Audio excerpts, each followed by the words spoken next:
तनीषा बेटा वहाँ पे हो आप? मेरी आवाज सुन पा रहे हो?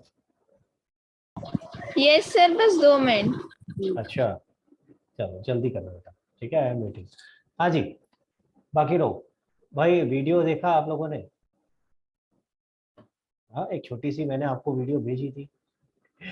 मैं लास्ट क्लास में बहुत प्रॉब्लम हो गया यार। लास्ट क्लास में पता नहीं क्या हो गया, इंटरनेट ही चल के नहीं दिया, मेरी एक भी क्लास नहीं हुई।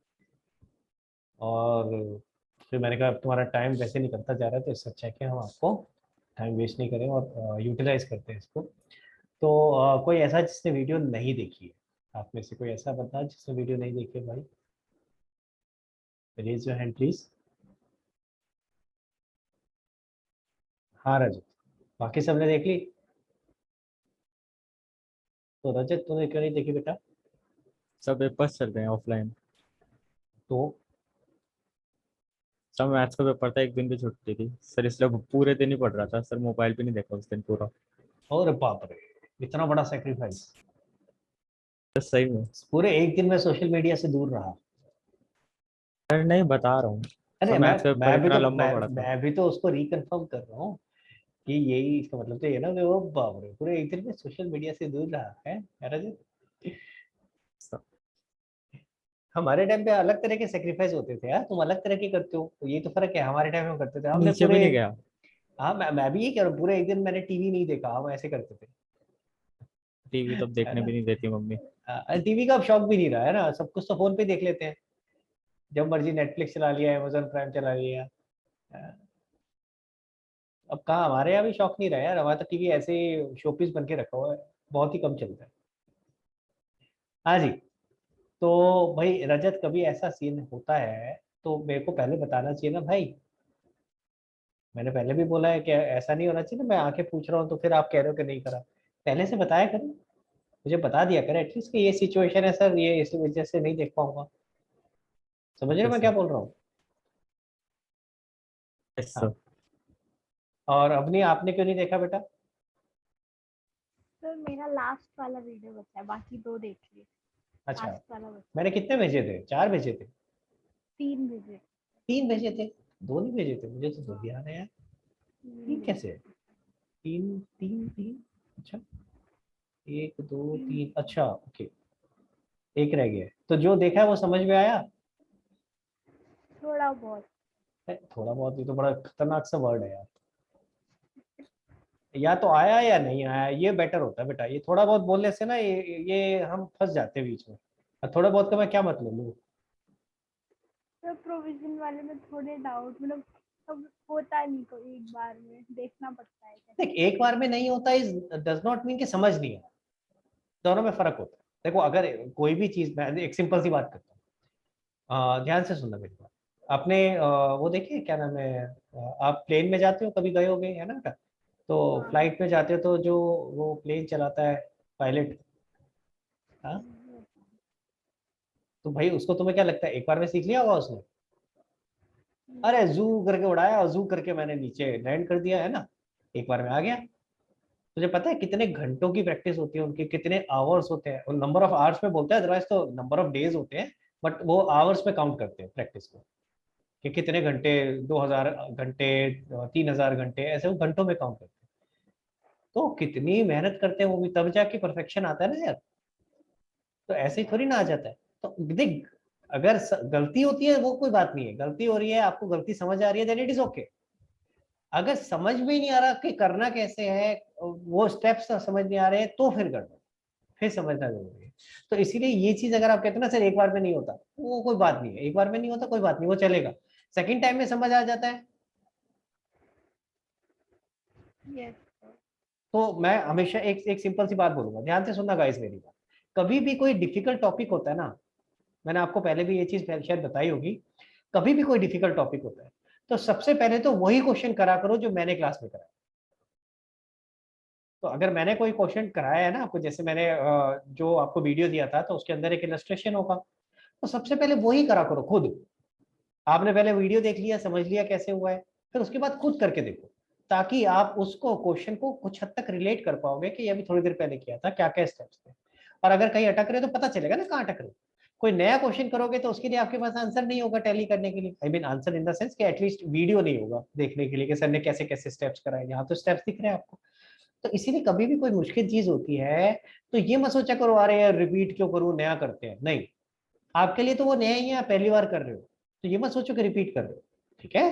तो कभी भी इस तरह की सिचुएशन हो, कोई मुश्किल चीज हो, तो ये मत सोचो कि रिपीट कर रहे हैं, आप जो चीज मैंने कराई है उसी को पहले दोबारा से प्रैक्टिस करो, जब वो समझ में आ जाए तब नया क्वेश्चन उठाओ, ठीक है। तो देख, no doubt provision is a difficult topic, accepted, मैं खुद एक्सेप्ट कर रहा हूँ, इट इज डिफिकल्ट टॉपिक, ठीक है, for you as well as for other students, it's not only for you, for all students it is difficult. देख बस फर्क क्या होता है कि जो लोग हार नहीं मानते कि हाँ नहीं हमें अगर समझ नहीं आया तो हमें तो अभी भी सीखना है, करना है भाई, दोबारा देखते हैं वीडियो, दोबारा कोशिश करते हैं, देखते हैं कहाँ गलत हो रहा है, समझते हैं उसको स्टेप्स को, कहाँ पे गड़बड़ हो रही है। तो जो पीछे पड़ जाते हैं ना लोग कि कैसे नहीं आएगा समझ में, ठीक है, तो वो जो डिफिकल्ट चीजें होती है वो भी फिर एक दो स्टेप्स के बाद इजी हो जाती है। इनिशियली जरूर डिफिकल्ट, और जो आपको डिफिकल्ट लग रहा है ये नहीं कि बाकियों को नहीं लग रहा है, बाकियों को भी डिफिकल्ट लग रहा होगा, हाँ बस फर्क यही है कि गिव अप नहीं करना, ठीक है, क्लियर। तो एक बार ट्राई करो, क्लियर है गाइस। तो बाकी लोगों ने तनीषा आपने देखा वीडियो बेटा, यस सर। तो समझ में आया या ऊपर से गया? कितने लोग ऐसे हैं, Yes. अच्छा चलो चलो ऑनेस्टली ऑनेस्टली बताएंगे कितने लोग ऐसे हैं जिनको समझ में आया कि हाँ क्या बताया गया है, किस तरीके से, मुश्किल है, मुश्किल की और आसान की बात नहीं कर रहा हूँ, लेकिन समझ आया कि हाँ कैसे है। हो सकता है एक बार में आप नहीं कर पाओगे, मैं ये भी नहीं कह रहा हूँ कि एक बार में मैं एक्सपेक्ट करता हूँ कि आप एक बार में वही सेम क्वेश्चन भी दूंगा तो आप कर लोगे, नहीं जरूरी नहीं है, लेकिन हाँ हमें समझ आ गया कि क्या हो रहा था, कॉन्सेप्ट समझने में दिक्कत नहीं है, कॉन्सेप्ट समझ में आ गया। तो जितने लोग हैं जिनको कॉन्सेप्ट समझ आ गया अपना हैंड रेस करें, लेट मी नो।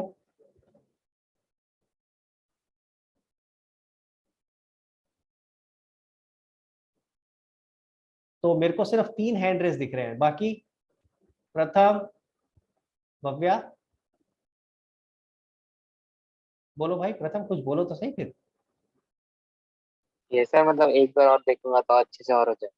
नहीं अगर देख नहीं आया तो ऐसे लग रहा है जैसे मैंने पता नहीं तेरी चोरी पकड़ ली, अरे कोई बात नहीं भाई, अगर नहीं समझ आया तो it is okay to accept, और मैं तो खुद ही कह नहीं रहा हूँ ना सर मुश्किल काफी हद बात। तक आ गया अच्छा अगर थोड़ा अगर थोड़ा। आ रहा है अपने आप तो सही है, कोई बात नहीं, एक बार दोबारा ट्राई करके देखना, मेरे को दिक्कत नहीं है बेटा।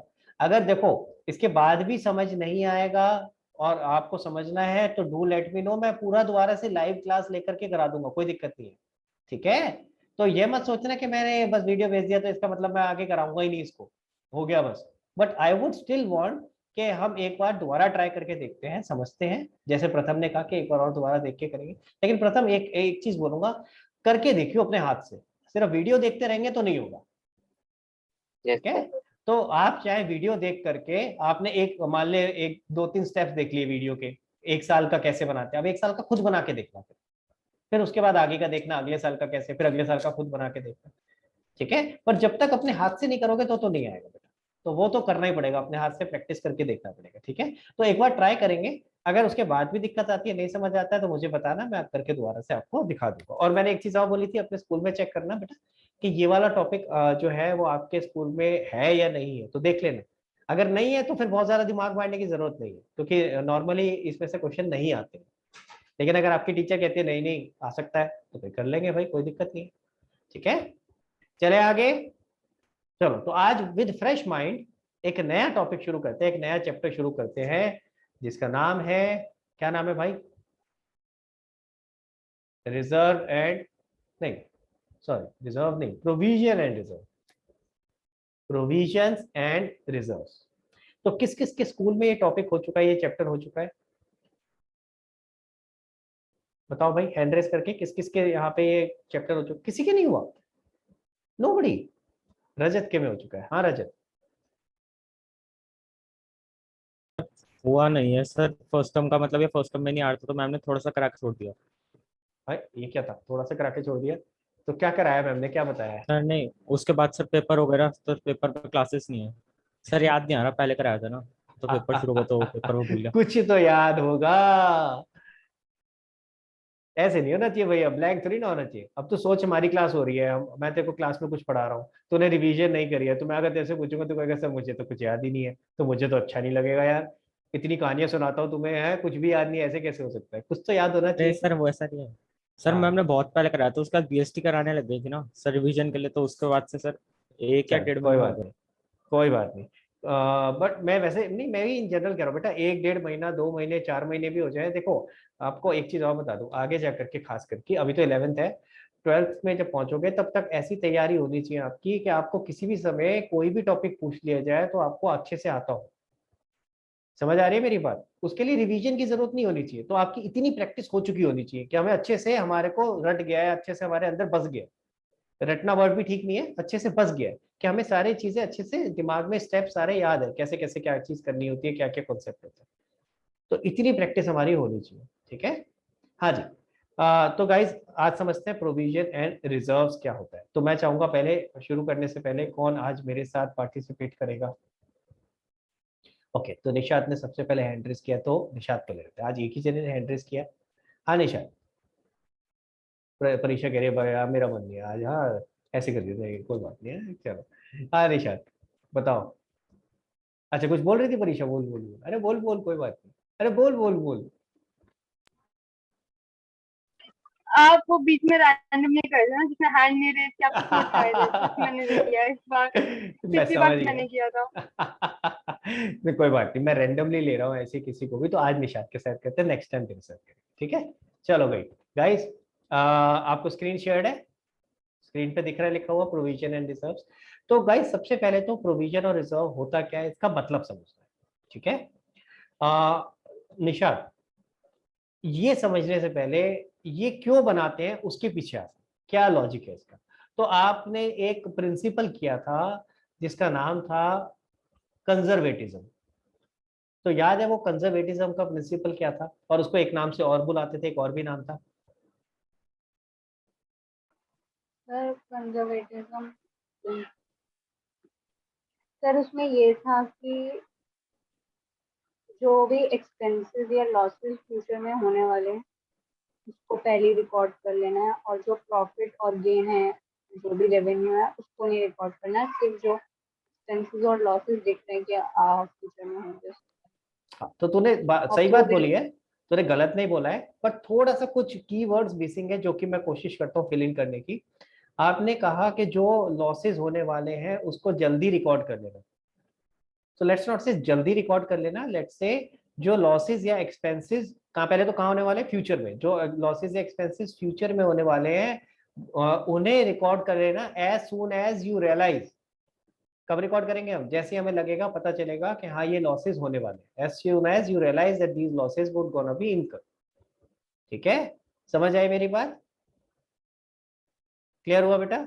तो जल्दी का मतलब यहाँ क्या है कि आप कब रिकॉर्ड करोगे, जब आपको पता चल जाएगा कि हाँ ये नुकसान हमारा फ्यूचर में होने वाला है या ये एक्सपेंस हमारा फ्यूचर में होने वाला है, तो हम उसको रिकॉर्ड कर देते हैं। ठीक है, अब उसको रिकॉर्ड कैसे करेंगे, यही इसको, अच्छा दूसरा नाम क्या था, एक तो प्रिंसिपल ऑफ कंजर्वेटिज्म कहते हैं, दूसरा नाम क्या बुलाते हैं, कौन सा प्रिंसिपल है ये, प्रूडेंस। ठीक है, दूसरा नाम क्या है, प्रूडेंस। अब सवाल उठता है कि हम इसको रिकॉर्ड कैसे करें, हम अपनी बुक्स में कैसे दिखाएं, जो हम ये इस तरह का कोई नुकसान हो तो वो दिख रहा है आगे फ्यूचर में, उसको कैसे रिकॉर्ड करें, जैसे हम नॉर्मल एक्सपेंसेस को रिकॉर्ड करते हैं वैसे ही करेंगे। आंसर इज नो, थोड़ा सा फर्क है। ठीक है, उसके लिए ही हम प्रोविजन बनाते हैं, ये जो प्रोविजन आप पढ़ रहे हो ये प्रोविजन उसी के लिए बनता है कि फ्यूचर में अगर कोई नुकसान या कोई एक्सपेंस होने वाला है उसके रिगार्डिंग आप प्रोविजन बनाते हैं। ठीक है, तो समझते हैं प्रोविजन क्या होता है। परीक्षा आपका क्या डाउट है, पहले आप पूछ लो फिर आगे बढ़ते हैं। सर वो प्रोविजन ऑफ डेप्रिसिएशन का अकाउंट किस नेचर का है, उसकी जर्नल एंट्रीज बतानी थी आपको। हाँ वो भी बताता हूँ, वो भी बताता हूँ बिल्कुल। तो अभी उसको याद दिला दी, थोड़ी देर और रुकते हैं, पहले मैं इसका बेसिक थोड़ा शुरू करा दूँ फिर उसके बाद आते हैं। आज तो प्रोविजन होता क्या है, अब थोड़ा और डिटेल में समझेंगे, और कितनी तरह की चीजें होती है। मैंने कहा प्रोविजन तो उसके रिगार्डिंग हो गया जो फ्यूचर में नुकसान होने वाला है, तो और अदरवाइज क्या होता है, तो जरा समझते हैं बेटा। आपके सामने स्क्रीन पे देखो ध्यान से, टोटल 3 तरह की चीजें होती है बेटा। ठीक है, टोटल 3 तरह की चीजें होती है, या तो एक एसर्टेन लाइबिलिटी है, या प्रोविजन बना रहे हैं, या कंटिंजेंट लायबिलिटी की बात करें। 3 चीजें हैं, तीनों डिफरेंट है, और रिजर्व तो बिल्कुल अलग है, रिजर्व को तो मैंने अभी डिस्कस ही नहीं किया। समझ आ रहा है, तो प्रोविजन और रिजर्व जो आपका चैप्टर है, रिजर्व को तो फॉर द टाइमिंग छोड़ दो, बाद में पकड़ेंगे रिजर्व को। अभी हम बात कर रहे हैं ये 3 चीजों की, एसर्टेन लायबिलिटी, प्रोविजन और कंटिंजेंट लायबिलिटी। ये तीनों चीजें मैंने इसलिए सामने आपके रखी हैं क्योंकि बच्चे बहुत कंफ्यूज होते हैं कि प्रोविजन कहाँ वर्ड यूज करना है और कहाँ नहीं। ठीक है, अब तीनों का एग्जाम्पल समझते हैं पहले और फिर उसका नेचर समझते हैं कि कौन सी चीज किस में फॉल करेगी। तो पहले अगर आप देखो, यहाँ फोकस करना बेटा, मैं हाईलाइट कर रहा हूं, जो हमारी लाइबिलिटी है अगर वो सर्टेन है और अमाउंट भी सर्टेन है, यानी हमारी लाइबिलिटी फिक्स है कि हमें, हमारा पक्का है कि हाँ हमें फ्यूचर में इतने पैसे देने हैं, दोनों चीज पक्का है, फ्यूचर में पैसे देने हैं ये भी 100% है, यानी फ्यूचर में हमारा नुकसान हो रहा है ये 100% है, और साथ में कितने का नुकसान हो रहा है ये भी 100% है। क्लियर, यानी लाइबिलिटी भी पक्की है और कितने की लाइबिलिटी है ये भी पक्की, अमाउंट भी पक्का है। तो ऐसे केस में उसे बोलते हैं एसर्टेन्ड लाइबिलिटी। जैसे फॉर एग्जांपल, अगर मान लो मैंने मार्च के महीने का किराया नहीं दिया और 31 मार्च आ गई, ठीक है, तो क्या करेंगे हम, हमें आउटस्टैंडिंग रेंट रिकॉर्ड करना पड़ेगा अपनी बुक्स में। भाई एक महीने का रेंट आउटस्टैंडिंग हो गया ना, तो उसकी एंट्री करेंगे क्लोजिंग एंट्रीज में जैसे करते थे। तो इसको क्या बुलाते हैं, एसर्टेन्ड लाइबिलिटी। क्यों बुलाते हैं एसर्टेन्ड? पहली चीज, भाई ये पक्का है, इसमें कोई दो राय नहीं है कि हमें रेंट देना है या नहीं देना।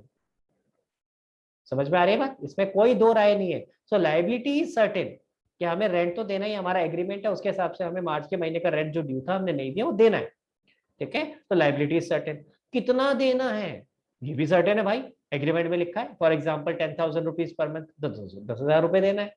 तो यानी ये दोनों कंडीशन सेटिस्फाई हो गई, लाइबिलिटी भी सर्टेन है और अमाउंट भी सर्टेन है, तो उसे क्या बुलाते हैं, एसर्टेन्ड लाइबिलिटी। क्लियर हो गया बेटा, ये बात समझ में आई? और उसको तो आप ऑलरेडी रिकॉर्ड करते आ रहे हो, उसमें कुछ नया नहीं है, ये तो आप ऑलरेडी रिकॉर्ड करते हो, इतनी सारी आउटस्टैंडिंग आपने एंट्रीज सीखी है, आउटस्टैंडिंग रेंट, आउटस्टैंडिंग सैलरी, ये सब क्या है, एसर्टेन्ड लाइबिलिटीज।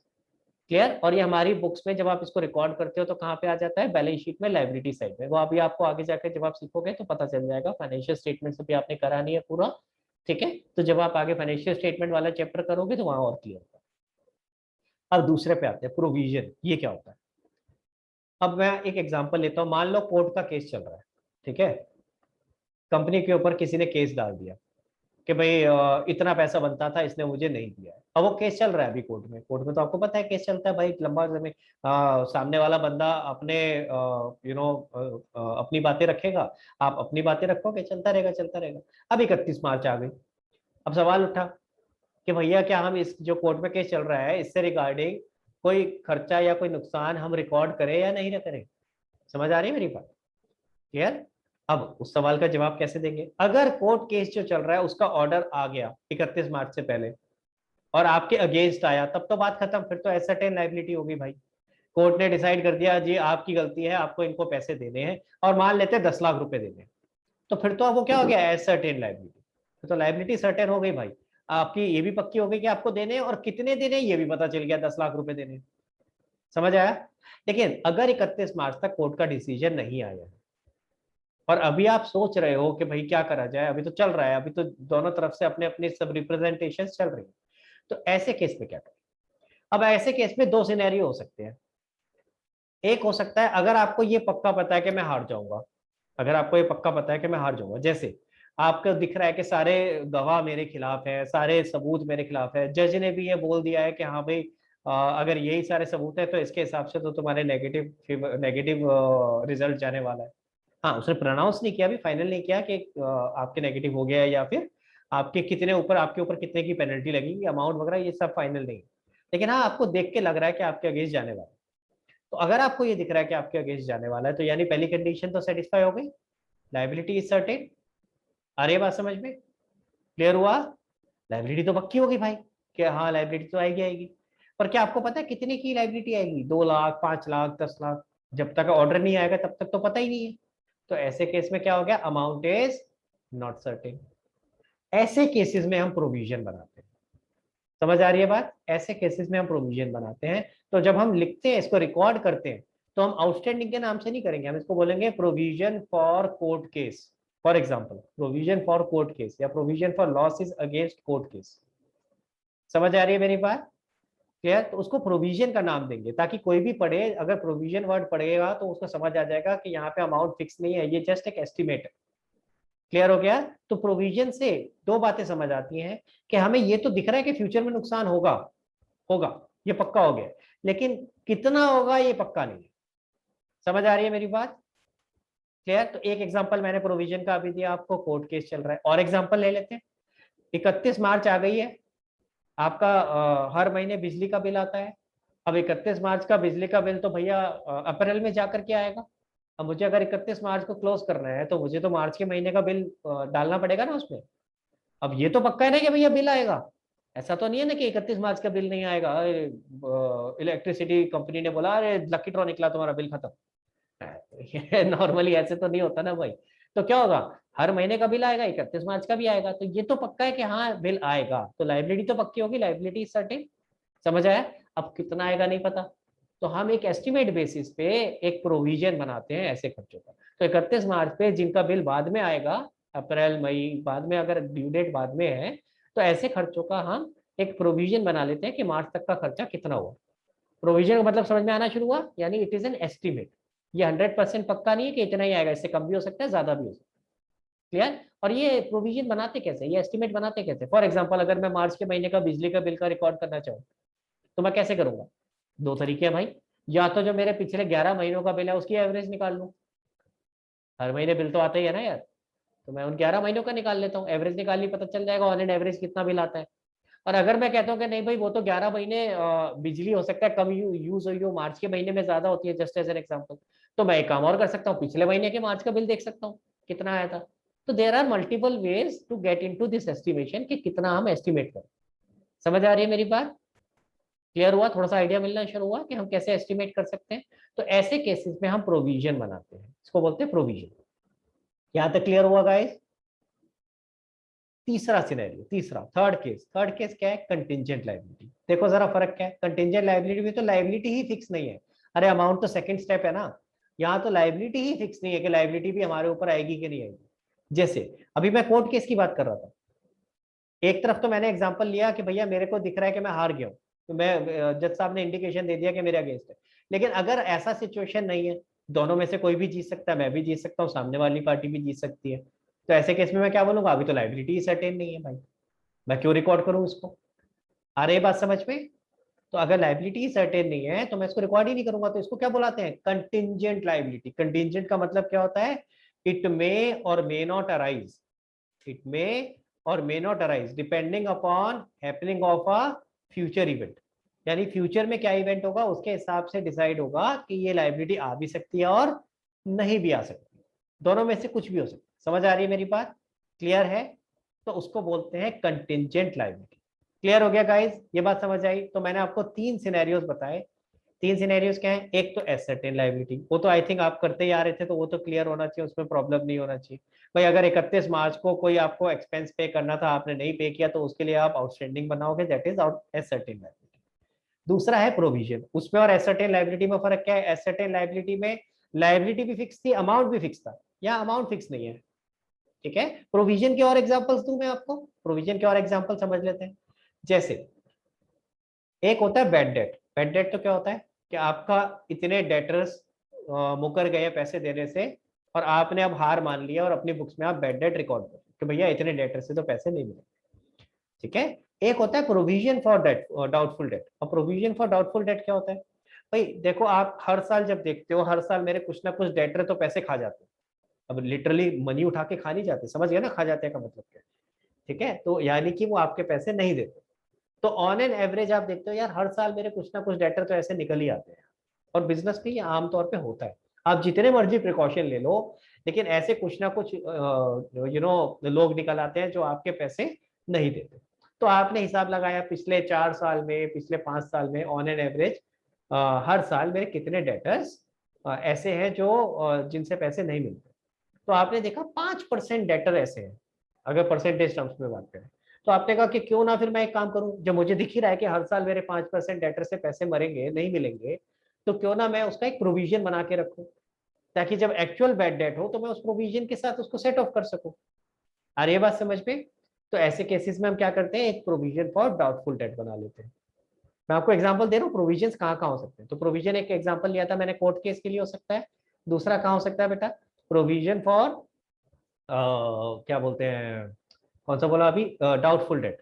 और तीसरा क्या बोला था? Provision for expenses. एक्सपेंसेस के लिए भी हो सकता है ना, जो आपके एक्सपेंसेस 31 मार्च तक ड्यू नहीं हुए, जिनकी ड्यू डेट आगे है, आपको 31 मार्च तक तो रिकॉर्ड करना है ना, और क्योंकि एस्टिमेट बेसिस पे कर रहे हो तो उसको क्या बुलाएंगे, प्रोविजन।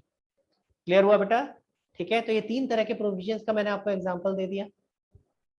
क्लियर? एक और एग्जांपल ले लेते हैं, वारंटी। वारंटी समझते क्या होता है निशाद? वारंटी क्या होती है बेटा? सर जैसे किसी भी चीज की यूजफुल लाइफ कितने टाइम तक है, अगर किसी प्रोडक्ट की बात करें। हाँ, तो हमने देखा है ना, बहुत बार हम कुछ मार्केट में खरीदने जाते हैं तो सामने वाला बोलता है 3 साल की वारंटी है मैडम इसकी। यानी क्या है, 3 साल में अगर कुछ खराब हो गया तो आप कंपनी के पास इस प्रोडक्ट को दोगे, वो कंपनी फ्री में रिपेयर करके देगी, या तो रिपेयर करेगी, रिप्लेस करेगी। यही होता है ना वारंटी में। ठीक है, तो अब होता क्या है, तो कंपनी फ्री में कर रही है तो कंपनी का तो पैसा खर्च होगा कि नहीं होगा? वो तुमसे पैसे नहीं ले रही, कंपनी का तो होगा। तो कंपनी क्या करती है, कंपनी जब अपना ईयर एंड आता है तब ये एस्टिमेट करती है कि ऐसे कितने प्रोडक्ट्स मैंने दे रखे हैं जो अभी वारंटी में है। समझ आ रहा है? और कितना ऑन एन एवरेज पिछले पास्ट ईयर्स का डेटा देख करके देखती है कि जितने भी प्रोडक्ट्स मैंने वारंटी में है उसका कितना परसेंटेज नॉर्मली वारंटी के लिए आता है, क्लेम आता है। तो आमतौर पे कितना खर्चा होता है वारंटी का एक आइडिया मिल जाएगा। अगेन एस्टिमेट ही होगा, 100% नहीं हो सकता। तो उसको पता चल जाएगा कि फ्यूचर में इतना नुकसान हो सकता है हमारा, तो उसके अगेंस्ट प्रोविजन क्रिएट किया जाएगा। उसको बोलते हैं प्रोविजन फॉर वारंटी। समझ आ रहा है? क्लियर है? तो मैं आपको थोड़े से नाम बता रहा हूँ क्या क्या प्रोविजन हो सकते हैं। एक प्रोविजन तो आप भी बना चुके हो, कौन सा बनाया है? पिछले चैप्टर में ही बनाया है, और डेप्रिसिएशन। Provision for depreciation. वो भी तो प्रोविजन ही था भाई। अगर हम उसका लॉजिक समझे तो उसका लॉजिक क्या था, हम ये एस्टिमेट कर रहे हैं कि हमारा जो एसेट है वो हर साल कितना डेप्रिशिएट हो रहा है। क्या तुम्हें एग्जैक्ट पता है? नहीं पता, इसीलिए हम उसको क्या बुलाते हैं, word provision, provision for depreciation. समझ आ रही है मेरी बात? तो एक प्रोविजन का आइडिया मिलना शुरू हुआ कि प्रोविजन होता क्या है। गाइस मुझे पहले यहाँ तक बताएंगे कि अगर मैं यहाँ तक की बात करूँ, ये तीनों चीजों में फर्क क्या होता है, समझ आ गया? Asset and liability, provision and contingent liability. Sir हाँ निशा। सर जैसे provision for depreciation estimated basis पर लगता है, तो जो अगर हम प्रोविजन फॉर डेप्रिसिएशन अकाउंट नहीं भी ओपन करते तो हाँ भी डेप्रिसिएशन एस्टिमेटेड ही होता है ना? बिल्कुल एस्टिमेटेड ही वैल्यू। होता है बेटा, बट हम उसको बैलेंस शीट में फिर कहीं नहीं दिखाते ना। डेप्रिसिएशन तो माइनस हो जाता है आपके रिस्पेक्टिव एसेट से। ठीक है, प्रोविजन फॉर डेप्रिसिएशन तो अलग से आता है बैलेंस शीट में, मैंने आपको दिखाया था।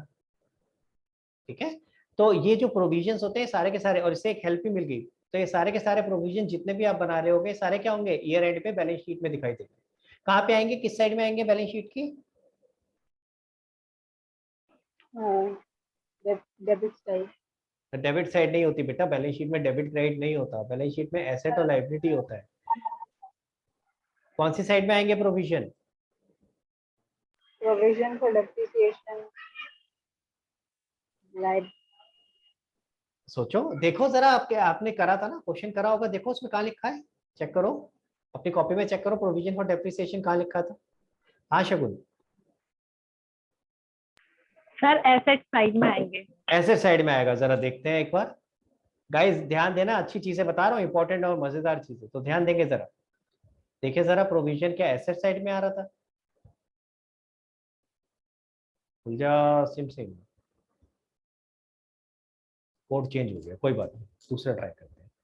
अक्कड़ बक्कड़ बम्बे वो है, किसी से तो खुल जा भाई।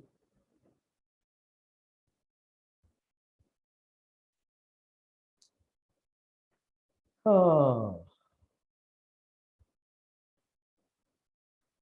हाँ भाई रजत, क्यों होता है ऐसा बार बार है, बार बार ऐसा क्यों होता है यार, गायब हो जाता है, क्या करें इसका?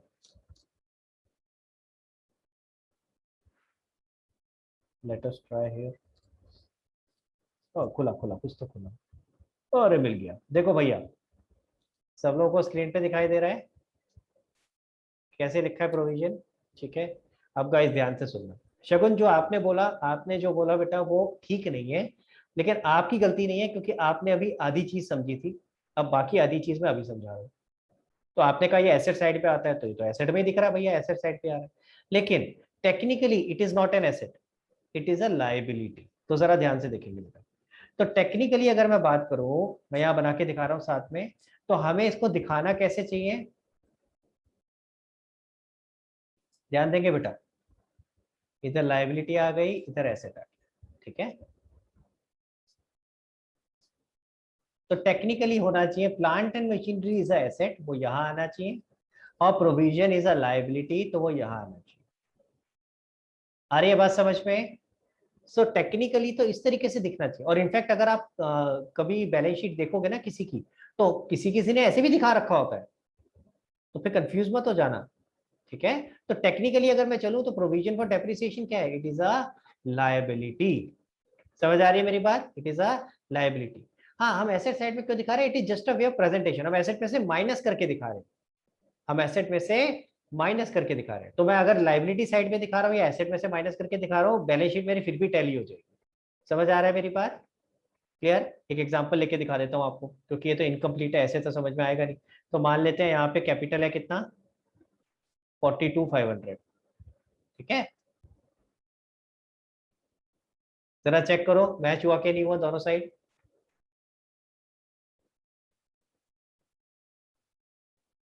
हो रही है कि नहीं हो रही है मैच? समझ आया मेरी बात? तो अगर मैं उसको लाइब्रेरीज में दिखा रहा हूँ, ठीक है, टेक्निकली अगर देखा जाए तो इट इज अ लाइब्रेरी, तो दिखाना ऐसी चीज जैसे मैंने अभी दिखाया लाइब्रेरीज में, ठीक है। लेकिन होता क्या है, हमें ज्यादा अच्छी प्रेजेंटेशन हो जाती है एसेट में से माइनस करके दिखाने से। उससे क्या फायदा होता है, आपको ये फिगर भी मिल जाती है। ये क्या फिगर मिल गई कि नेट जो एसेट है उसकी आज की डेट पे नेट बुक वैल्यू क्या है। तो इसीलिए it is a way of presentation. Otherwise अगर कल को क्वेश्चन आ जाए कि प्रोविजन फॉर डेप्रिसिएशन क्या है, एसेट, लायबिलिटी, एक्सपेंस या रेवेन्यू, तो आप क्या बोलोगे, liability, it is not an asset, ठीक है। We are just showing it on asset side as a way of presentation. Clear हुआ गाइस? ठीक है। हाँ परीक्षा, सर लाइबिलिटी कैसे? समझते हैं, चलो। वो आपने पूछा लायबिलिटी कैसे है, चलो ये भी समझ लेते हैं भाई। देखो, सो टेक्निकली एंट्रीज क्या होती है, पहले आप इसकी एंट्री भी समझ लो। पहली एंट्री होती है डेप्रिसिएशन टू, आप पहले कर रहे थे क्या, मशीनरी, प्लांट एंड मशीनरी। अब मैंने बोला ना, ये तो प्लांट एंड मशीनरी में नहीं जाएगा, कहाँ जाएगा, टू प्रोविजन फॉर डेप्रिसिएशन, ठीक है, टू प्रोविजन फॉर डेप्रिसिएशन, ठीक है। तो पहली एंट्री ये होगी। सेकेंड एंट्री क्या होती है आपकी, जो डेप्रिसिएशन होता है साल के एंड में प्रॉफिट एंड लॉस अकाउंट में चला जाता है। ये एंट्री सेम है चाहे आप प्रोविजन बना रहे थे या नहीं बना रहे थे। क्लियर हुआ मेरी बात? तो पहली एंट्री में आपका फर्क आ गया, आप जो एसेट को कम कर रहे थे डेप्रिसिएशन टू एसेट, उसकी जगह depreciation to provision for depreciation हो गया, और जो डेप्रिसिएशन है साल के एंड में पीएनएल में चला गया। तो होता क्या, देखो ये डेप्रिसिएशन तो खत्म साल के एंड में, ये तो खत्म हो गया, प्रॉफिट एंड लॉस में ट्रांसफर होता चला जाएगा, एक जगह डेबिट हुआ एक जगह क्रेडिट हुआ, ये आपका एक्यूमुलेट होता चला जाएगा। और मैंने इसका दूसरा नाम भी बोला था, क्या बोला था इसको, एक्यूमुलेटेड डेप्रिसिएशन। ये क्या रिप्रेजेंट करता है कि अब तक का डेप्रिसिएशन कितना है, ठीक है। तो अगर मैं इसका एक और तरीके से मतलब समझूं, इसको रिप्लेसमेंट कॉस्ट भी कहते हैं। यानी कि अभी जो आप 50,000 की मशीन दिखा रहे हो कि हमने 50,000 की मशीन ले रखी है, इसमें से 42,500, सॉरी कितना है, 7,500, प्रोविजन कितना था, 7,500, यानी इसमें से 7,500 की मशीन तो एक तरह से खत्म हो चुकी है, ठीक है। तो हम एक तरह से यहाँ पे दिखा रहे हैं प्रोविजन फॉर डेप्रिसिएशन में कि आपको फ्यूचर में इतना खर्चा करना पड़ेगा to get this machine replaced. समझ आया? तो आज की डेट पे इस पे कितना डेप्रिसिएशन लगाया, 7,500, अब तक का कितना हो गया, 7,500। तो वो क्या रिप्रेजेंट करता है कि भाई अभी तो फिलहाल 7,500 तक की ही मशीन खराब हुई है, ज्यादा खराब हुई। जैसे जैसे डेप्रिसिएशन बढ़ता रहेगा, ये जो 50,000 की आप मशीन दिखा रहे हो plant and machinery opposite side में, ठीक है, इसको प्लांट एंड मशीनरी करते हैं, एल गलत लिख दिया, एम आएगा। जो आप plant and machinery asset side में दिखा रहे हो 50 की, वही कॉरेस्पॉन्डिंगली उतने का ही प्रोविजन बन जाएगा एक टाइम पे आके। यानी इट विल रिप्रेजेंट कि अब आपका टाइम आ गया है कि अब आप ये पूरे का पूरा खर्चा करो और इस मशीन को रिप्लेस कर दो, ठीक है। तो एक तरह से प्रोविजन क्या रिप्रेजेंट कर रहा है कि फ्यूचर में आपको कितना खर्चा करना पड़ेगा, ठीक है। तो ये इकट्ठा होता जाएगा, ये बढ़ता जाएगा। थोड़ा सा आइडिया मिला है लाइबिलिटी में क्यों आ रहा है, परीक्षा समझ में आया? तो जैसे अभी हम प्रोविजन की बात कर रहे थे, it would represent an expense to be incurred in future, यहाँ भी ये यही दिखा रहा है, it represent an expense to be incurred in future to replace this machine. Clear? Entry समझ में आई गाइस, कैसे करी मैंने? चल सकते हैं आगे? ओके, आगे चलते हैं भैया, वापस आते हैं।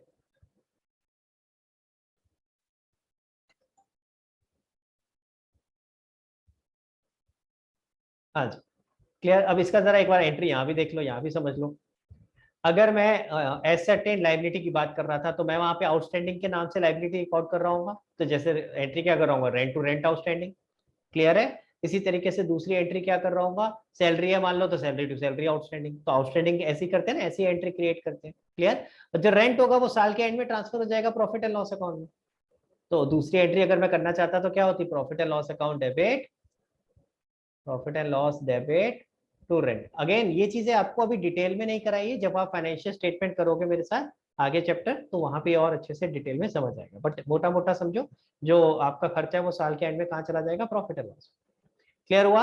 अब बात करते हैं प्रोविजन की। अभी अभी जैसे हमने करी थी डेप्रिसिएशन वाले में, क्या करा था, जो एक्सपेंस था वो डेबिट हुआ और टू प्रोविजन करा हमने, ये किया था, एक्सपेंस अकाउंट डेबिट और टू प्रोविजन। और जो एक्सपेंस था साल के एंड में कहाँ चला गया, प्रॉफिट एंड लॉस में, यानी profit and loss to depreciation किया था। दिखा देता हूँ दोबारा से, देख लो एक बार ताकि आपको क्लियर हो जाए। देखो भाई, देखो क्या एंट्री करी थी हमने। पहले एक्सपेंस है, depreciation is an expense account, expense account to provision, और दूसरी करी थी profit and loss to expense, ये करा था। अरे बात समझ में क्लियर है गाइस।